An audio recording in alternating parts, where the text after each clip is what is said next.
All right, let's pick it up. John chapter 8. We left off in verse 12, right?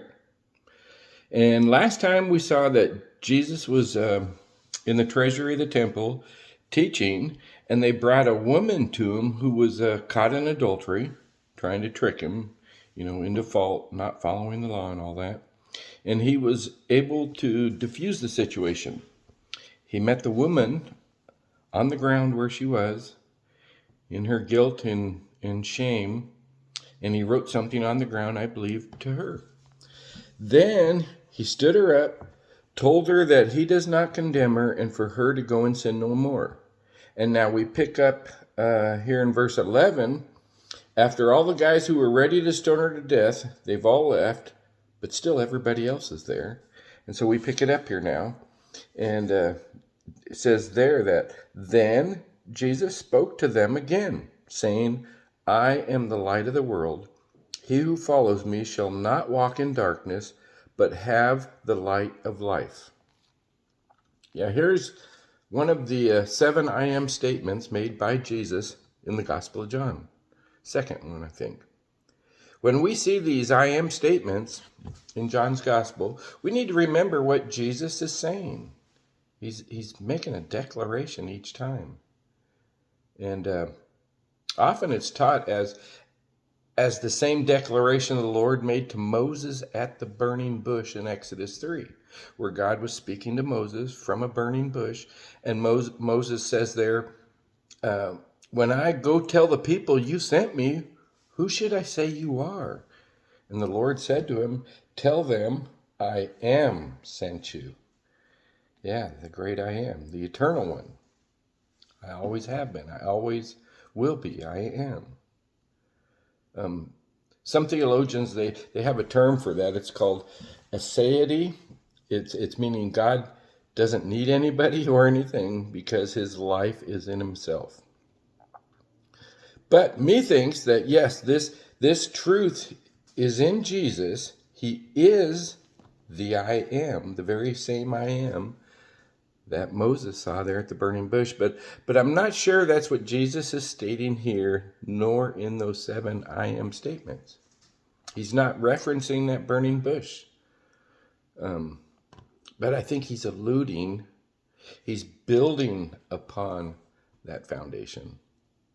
Yeah, the first one, like back in chapter 6, Jesus said, I'm the bread of life. Was he saying, I am, or I am the bread of life? Which the I am is the bread of life, but was he making that connection? I think he's setting up that connection, but not making it. Because in this chapter, during this very same conversation that we're reading about right now, a couple of verses later in it, he definitely makes that point that he is the same I am as him who spoke with Moses at the burning bush in Exodus 3, I believe. And we'll get to that as we go, but it's in this state, the same conversation that we're reading about now. It's just a few verses later on. But we do see all 7 of these I am statements in this gospel. First one was John 6:35. He said, I am the bread of life. Then here in 8:12, I am the light of the world. Chapter 10, verse 7, he says, I am the door. Same chapter 10, verse 11, I am the good shepherd. Next chapter 11:25, I am the resurrection. Chapter 14:6, I am the way, the truth, and the life. And the last one is chapter 15, I am the true vine. Just for your reference, so you can look those up. So here, just after this adultery interruption, Jesus tells them that he is the light of the world. Just what is he saying? They know, the Jews there that he's talking to, they know. So maybe we should know too. There's many Old Testament prophecies concerning the coming Messiah. And several which speak of him as a light coming into the world. And here's a few of them I wrote down. Isaiah 9, verse 2 says, "The people who walked in darkness have seen a great light. Those who dwelt in the land of the shadow of death, upon them a light has shined." In Isaiah 49:6, "Indeed," he says, "is it too small a thing that you should be my servant?" Speaking of the coming Messiah. "You should be my servant to raise up the tribes of Jacob and to restore the preserved ones of Israel. I will also give you," Messiah, i.e. Jesus, "I will also give you as a light to the Gentiles, that you should be my salvation to the ends of the earth." And then Isaiah also wrote in chapter 42, "I, the Lord, have called you in righteousness and will hold your hand. I will keep you and give you as a covenant to the people, as a light to the Gentiles, to open blind eyes, to bring out prisoners from the prison, those who sit in darkness from the prison house." Yeah, there's three right there. Notice verse 6 in that one. This Messiah is to give the people as a covenant himself, as a covenant. Remember Jesus' words at the Last Supper? "Take this cup, as it is the new covenant in my blood." But the coming Messiah is a light. That's what Jesus is saying here. He says, "I will keep you and give you as a covenant to the people, as a light to the Gentiles." Light to who? The Gentiles. The Jews knew this to be so. Yeah, they were aware of that. They might have tried to read over that a few times or reasoned it away, but they do know the Messiah is a light to the world, and he's going to be a light to the Gentiles. Even John, when he first penned this gospel, he started it off, chapter 1, verse 1. Let me read through that, because this is how this whole gospel starts. "In the beginning was the Word was with God, and the Word was God. He was in the beginning with God. All things were made through him, and without him nothing was made that was made. In him was life, and the life was the light of men. And the light shines in the darkness, and the darkness did not comprehend it. And there was a man sent from God whose name was John. This man came for a witness, to bear witness of the light, that all through him might believe. He was not that light, but was sent to bear witness of that light. That was the true light, which gives light to every man coming into the world," everybody born. "He was in the world, and the world was made through him, and the world did not know him. He came to his own, and his own did not receive him. But as many as received him, to them he gave the right to become children of God, to those who believe in his name, who were born not of blood, nor of the will of the flesh, nor of the will of man, but of God." John understood when Jesus says, "I am the light of the world." That might have been the first time he heard it there as Jesus teaching. But when he wrote the gospel years later, that's how he started it. Yeah, John, he so profoundly started this gospel account on this truth, which Jesus is declaring here, which will be challenged time and again by the Pharisees, as we see they're challenging here. And as we see the same thing in our day-to-day lives, this truth that Jesus is declaring, revealing to us that he is the light.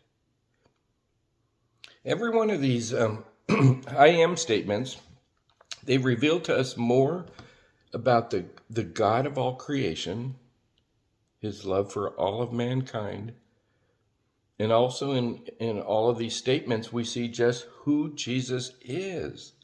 He's the very same God manifested in the flesh. Later in chapter 12, he's going to elaborate even more on this aspect of light, as it's just not the opposite of darkness. It's just not so we can see, but it's actually who God is. And there in chapter 12, Jesus tells us that we can become children of the light. Also, in case we kind of just read over it, John made sure in his first epistle, after he wrote the gospel, and then he wrote some epistles later on, the first one he wrote, in the very first chapter, he wrote there that God is light. Not possesses light or gives light. God is light.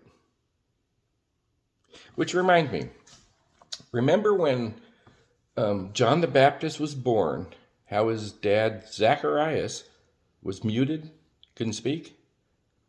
How when the angel Gabriel came to him and told him that his wife was pregnant, and they both are old. Zacharias and Elizabeth, they're old. And Gabriel told him, he said, "You're going to have a son." And he told him who his son would be the forerunner of the coming Messiah. He said, "You're going to have a son, and he's going to be this forerunner." And Gabe said, "You will name him John when he is born." And that kind of troubled Zacharias. He doubted the words of Gabriel because he's old. How can this be? And Zacharias says, "Nah, there's no way. We're old. You're pulling my leg. Did someone tell you to say that? Where's the camera?" Well, yes, someone did tell Gabriel to say that to him. God did. So because of that doubt that he had, that Gabriel said, "Whoa, Tiger, do you know who you're speaking to? I am Gabriel. I stand in the very presence of God himself." And so he hit the mute button on Zacharias, and he couldn't speak until John was born. And so when his wife Elizabeth, his old wife Elizabeth, she gave birth to a son, and it came time to name their son, and they all thought, the people all thought that he should have names like Zacharias the second, or Zach Jr., or something, thinking he should name him after his father, a family name.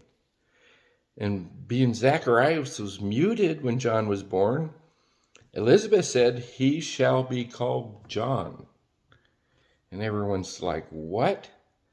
And so they kind of look at Zach like, "You hear what your wife's saying, John?" And so he motioned to them with his hand, saying, "Hey, give me something to write on. My mouth still isn't working." So they did, and he wrote on this tablet, he said, "His name is John."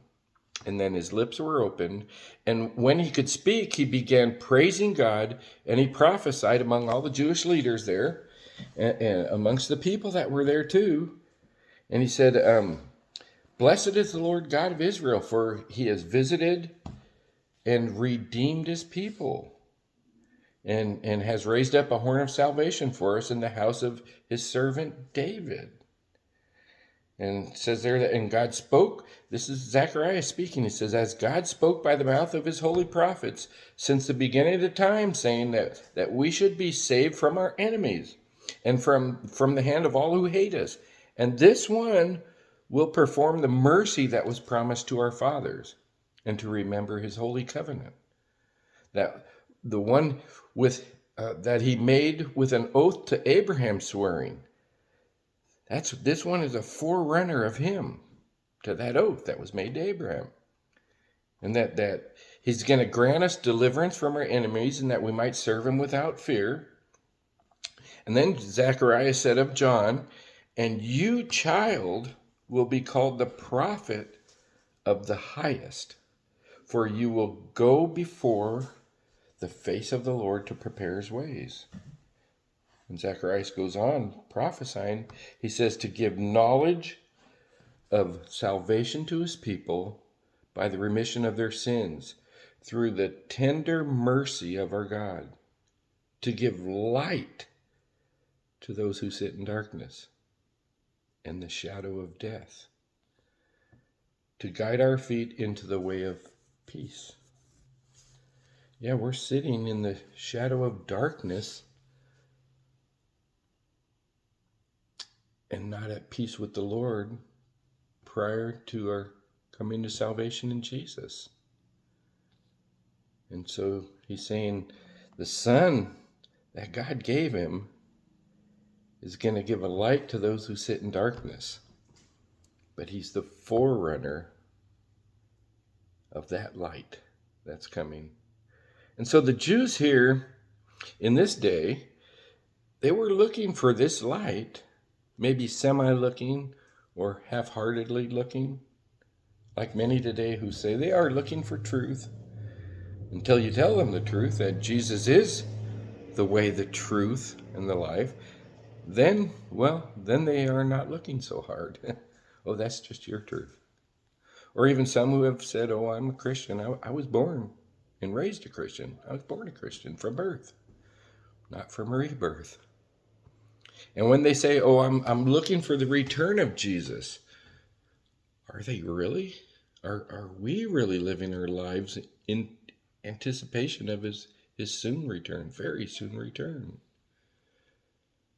How does that fact impact how we are living today? Because he is close. I mean, look around.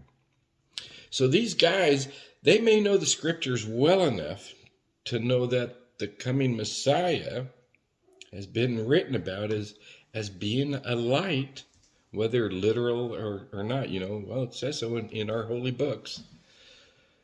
They knew this Messiah was to be a light, or at least called the light. And so what Jesus was saying to them is a big claim. And they can't have this. And so the Jewish leaders in this temple there, they knew this. They knew what he was saying. He didn't have to explain it too much.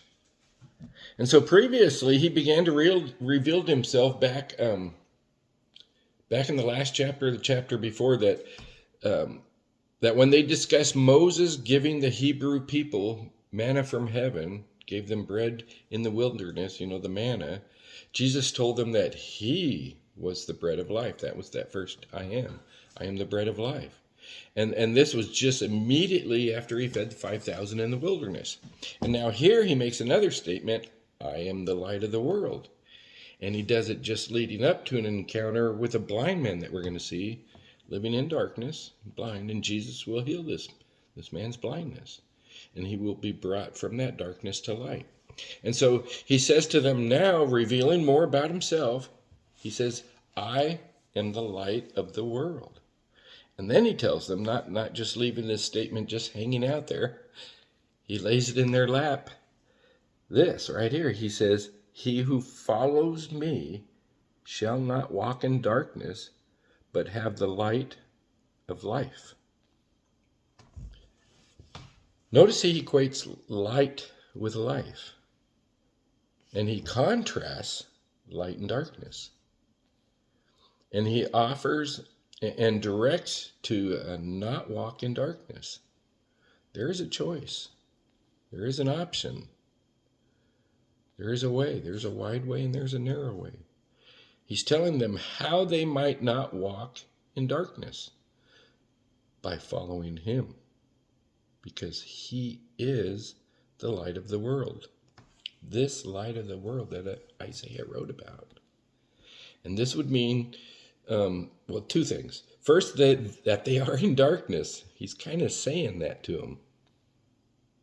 And second, if they do not follow him, they remain in their darkness. Which, of course, they would never see themselves as being in darkness. They're Pharisees, after all. They have the law. They rule the people. We know today that the darkness all around us, things that once we could have never imagined, even in the worst sense, once even thought of as grim fantasy or dark stories written about, or things just confined within the most evil places on earth, we now see wide out in the open. Unimaginable things. And we can also see many whose eyes are truly blinded and enjoy walking in the darkness. seeing nothing wrong with these things or even participating in them. Yeah, just scroll through the entertainment options. Say like just the movies that many people entertain themselves with on a regular basis. The number one theme in all the movies, number one, is murder. And then, of course, the rest of the heap is filled with immoral acts. Acts that are in direct contrary, opposition to what God would have for us, what is best for our lives. It's dark. It's darkness. But when one does not participate in, but simply just lives their lives, do they see anything? Could they be blind as well? Do we see consequences, pitfalls, and traps, obstacles, or even where we're going sometimes? If we're not walking in the light, yeah. Remember at the beginning of this study of the Gospel of John, I mentioned the unique perspective that John had in assembling his account, his Gospel, as he was often with Jesus in the very temple there during the discussions with the religious leaders. The other three writers, they didn't write so much about that because I don't think they were there as often as John was. John also, like I said, wrote 3 epistles. In John 1:1, he wrote, in the beginning was the Word. The Word was with God. And the Word was not only with God, but the Word was God. And that the Word was manifested in the flesh. And then in his first epistle, that was the Gospel of John. That's how that started. The Gospel of John started like that. But in his first epistle, what does he write there? Let me find it here. That which was from the beginning, which we have heard, which we saw with our own eyes, whom we touched with our own hands, concerning the word of life, the life was manifested. This is the message that we have heard from him and declare to you, that God is light, and in him is no darkness at all. If we say that we have fellowship with him and walk in darkness, we lie and do not practice the truth. But if we walk in the light as he is in the light, we have fellowship with one another, and the blood of Jesus Christ, his Son, cleanses us from all sin. That's what John wrote in his first epistle. That's how he started that one off. And so here John is hearing Jesus declare this in front of everyone who just witnessed the event with the woman caught in adultery. And it would seem it's possible this woman could still be present or is just leaving. Most likely she just left. As it goes from where he tells her, go and sin no more, and the very next verse starts straight to, then Jesus spoke to them again, saying, I am the light of the world. He who follows me shall not walk in darkness, but have the light of life. So just after addressing the woman, comforting and encouraging her, he now turns his attention back to them, and they're hearing this right then. So after saying this, verse 13 says, then the Pharisees therefore said to him, you bear witness of yourself, your witness is not true. Just like in that mock trial with the woman, the law requiring 2 witnesses, they try to discredit the claim Jesus is making about himself, which is a big claim, and they know it, and they get it. They know what he is saying. And rather than reason this with him, let's talk it over, guys. They go quickly into attack mode, not only to discredit Jesus, but to protect their hierarchy status among the people, their honor, their power, their pride, but mostly to discredit Jesus. They have to do that, otherwise they lose all those other things. The people witnessing this whole event, they're there as they showed up to hear his teaching early in the morning, right after that Feast of Tabernacles, early that morning, and then they all witnessed the Pharisees take one in the shorts, being discredited themselves when they thought they had Jesus trapped by bringing that woman to him. And they just got stung. So they say, you bear witness of yourself. Your witness isn't true.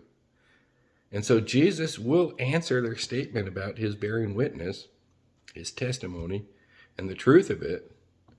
But we'll pick that up next time. And we'll pick up in verse 13. All right, God bless.